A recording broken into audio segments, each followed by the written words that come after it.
For 2,000 years, one name has carried both reverence and rumor. Not a queen, not an empress, but a woman from a small town called Magdala. History remembers her as a saint. Legend remembers her as a sinner. The true story sits between the two, and it ends, oddly, on a hillside in the south of France. This is the story of Mary Magdalene.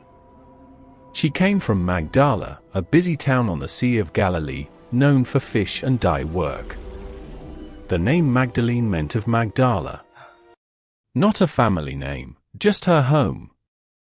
The Gospels say she was healed of 7 ills, and became one of the closest to Jesus of Nazareth.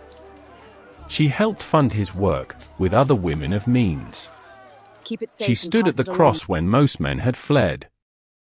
And in all 4 Gospels, she is named as the first to see the empty tomb. For this, the Eastern Church still calls her equal to the Apostles, first to tell the world he had risen. And yet, for over 1,000 years in the West, she was remembered for something else. In the year 591, Pope Gregory the Great gave a sermon that would shape her image for 14 centuries. He folded 3 separate women from the Gospels into one figure, a reformed sinner weeping in shame. Nothing in Scripture backs this up. But the image stuck hard. Painters, poets, and preachers built a tradition on a mistaken identity, one the Church would not correct until 1969. But by then, a new tale had taken root, one that carried her far from Judea, across the sea, all the way to France. By old Provençal legend, first set down by monks in the 9th century, Mary Magdalene did not stay in the Holy Land. The tale says that after the Ascension, waves of persecution scattered the early followers of Christ. Mary Magdalene, her brother Lazarus, her sister Martha, and a few friends were cast out to sea in a small boat, with no sail, no oars, and no food. Led, the legend says, by nothing but providence, the boat drifted across the sea and hit shore on the marshy coast of the Camargue, at a spot still called Saintes Maries de la Mer, or the Holy Marys of the Sea. Even now, the town holds a yearly walk in her honor, drawing crowds from far and wide. From that coast, myth holds she moved further inland, slowly turning away from the world. She climbed the hills east of Marseille and found shelter in a cave, high on a wooded peak. There, the tale goes, she lived 30 long years as a hermit, fasting, praying, and, in some tales, borne each day by angels up toward the sky in prayer. That spot became known as the Saint Baume, from an old word for cave. It still draws pilgrims today, on that same old forest trail. When her life neared its end, myth says she asked to be brought down from the peak, to get her final rites, and to be laid to rest in the vale below, in a small town that would bear her name, Saint Maximin. For many years, her grave lay under a small crypt, mostly lost, till the year 1279. That year, Charles II of Anjou, ruler of Provence, had men dig under the old church.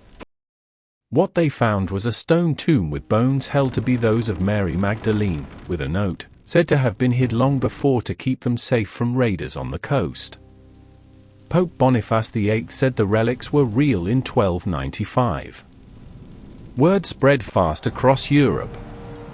Saint Maximin, once just a small hilltop town, soon became one of the most visited holy sites on the whole continent, drawing folk from every far corner of the known world.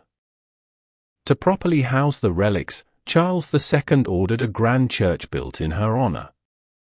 Construction began in 1295 and continued, in stages, for nearly 200 years.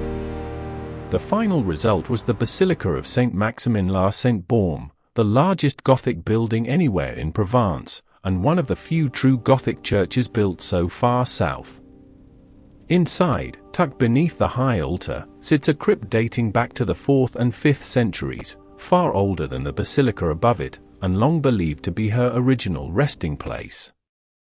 Ancient stone coffins still remain there today, along with a golden case said to hold a small piece of skull once honored as hers. In 1295, the Dominican order took charge of the entire site, a duty they still carry in part today, watching over both the basilica down in the valley and the quiet cave high on the mountain above. Whether these relics truly belong to her, history simply cannot prove. But for more than 700 years, pilgrims have climbed that same mountain trail, knelt in that same ancient crypt, and carried forward that same enduring story of a woman who witnessed the very first Easter morning, and who, as legend tells it, crossed an entire sea just to spend her final years in quiet devotion on a hillside in France. The Basilica of Saint Maximin la Sainte-Borne still stands today as her lasting memorial, part history, part legend, and altogether a lasting testament to just how far a single story can travel when it is carried forward by faith alone. Please do subscribe.